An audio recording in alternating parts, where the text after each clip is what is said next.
नमस्कार दोस्तों, GNS news में आपका स्वागत है। हर उपयोगी जानकारी और काम की खबर से अपडेट रहने के लिए अभी सब्सक्राइब करें हमारे चैनल को और साथ में बेल आइकन भी प्रेस कर ले और वीडियो को ज्यादा से ज्यादा दोस्तों में शेयर करें। तो चलिए बढ़ते हैं खबरों की ओर।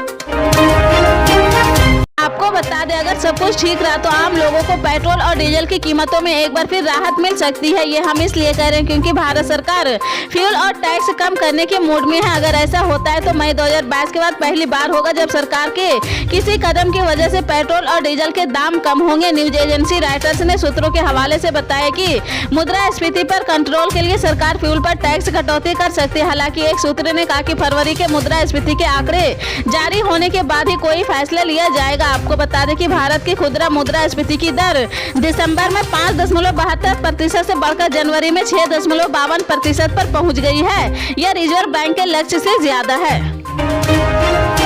आपको बता दें, चीन की ओर से सीमा पर घुसपैठ की आशंका से निपटने के लिए सरकार पुख्ता निगरानी तंत्र तैयार करने में जुट गई है। इसके लिए कैबिनेट ने चीन से लगे सीमावर्ती जिलों में वाइब्रेंट विलेज योजना को हरी झंडी देने के साथ ही आईटीबीपी में 7 बटालियन तैयार करने और उनके लिए सेक्टरों से एलिवेटर बनाने की मंजूरी दे दी है। पूर्वी लद्दाख से लेकर अरुणाचल प्रदेश तक चीन से लगी सीमा पर बीते कुछ सालों के दौरान अतिक्रमण की घटनाओं को लेकर लगातार तनातनी रही है और भारतीय सुरक्षा बलों ने चीनी मंसूबों को नाकाम किया है। सरकार की ताजा पहल सीमा पर मुस्तैदी और सुरक्षा प्रबंध मजबूत कर अतिक्रमण के मंसूबों की ऐसी गुंजाइशों को थामने के लिए है। साथ ही वाइब्रेंट विलेज प्रोग्राम से सीमावर्ती गांवों से पलायन रोकने और पैटर्न को बढ़ावा देने में मदद मिलेगी।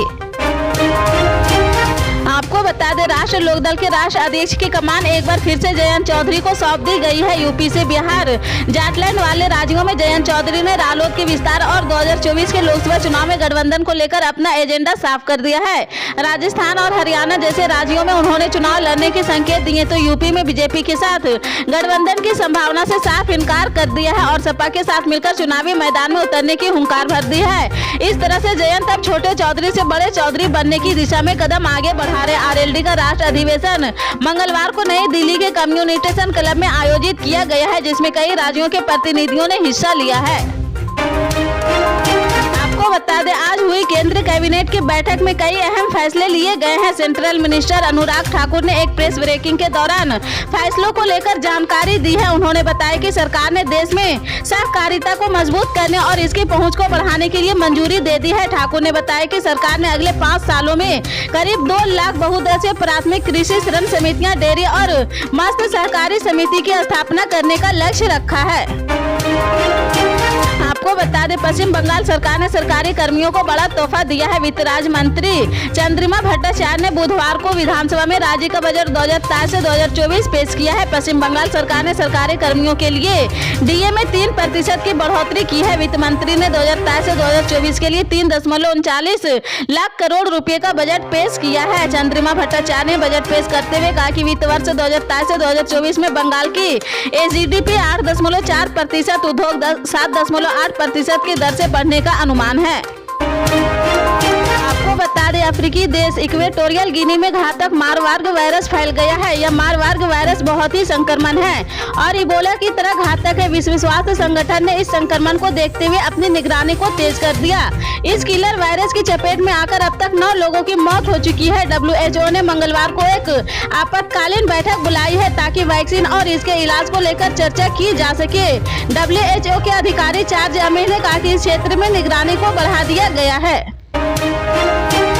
आपको बता दें, असम सरकार ने बाल विवाह को लेकर बड़ा रुख अख्तियार किया है। सरकार के आदेश पर लगातार गिरफ्तारियां की जा रही है। ऐसे में अब इस मामले पर गुवाहाटी हाईकोर्ट ने कहा कि इस तरह के मामलों में बड़ी संख्या में गिरफ्तारियों से लोगों के निजी जीवन को तबाही पैदा हो सकती है। अदालत ने कहा कि इस तरह ऐसे मामलों में अब आरोपियों को हिरासत में लेकर पूछताछ करने की कोई जरूरत नहीं है। अदालत ने पॉक्सो जैसे कठोर कानून और बाल विवाह के आरोपों पर रेप के आरोप लगाने के लिए असम सरकार को फटकार लगाते हुए कहा कि ये बेहद अजीब आरोप है। आपको आपको बता दें, विधानसभा में बजट पर बहस के दौरान कांग्रेस विधायक गिरिराज सिंह मलिंगा की योग गुरु बाबा रामदेव पर विवादित टिप्पणी करने का मामला अब तूल पकड़ने लगा है। विपक्ष ने जहां इस मामले में विधायक मलिंगा से माफी मांगने की मांग की है, तो वहीं सत्ता पक्ष अपने विधायक के साथ खड़ा है।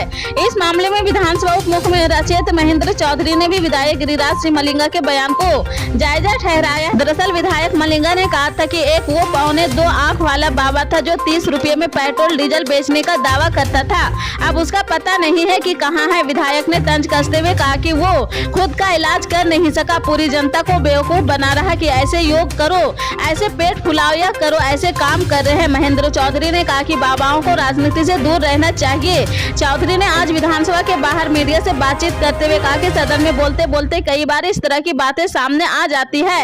जब देश और प्रदेश में चुनाव हो रहे तो ऐसे कई बाबा सामने आ जाते हैं जो राजनीतिक बयान देते हैं। बाबा रामदेव का यह कहना था कि पेट्रोल डीजल सस्ता हो जाएगा, कांग्रेस के राज में जो काला धन विदेशों में जमा है वह भारत आ जाएगा और सभी के खाते में 15-15 लाख रुपए आ जाएंगे। ना तो काला धन वापस आया है और न ही पेट्रोल डीजल के दाम कम हुए हैं और लोगों ने भरम में आकर बैंकों में खाते खुलवाए हैं, उनके खातों में भी आज तक 15 लाख रुपए नहीं आए हैं। इससे परेशान होकर जनता अपनी बात अपने विधायकों को ही कहती है और विधायक उस बात को सदन में रखते हैं। पल पल के अपडेट जानने के लिए जुड़े रहें आप अपने GNS न्यूज चैनल से। मिलते हैं अगली बड़ी खबर के साथ, तब तक के लिए जय हिंद।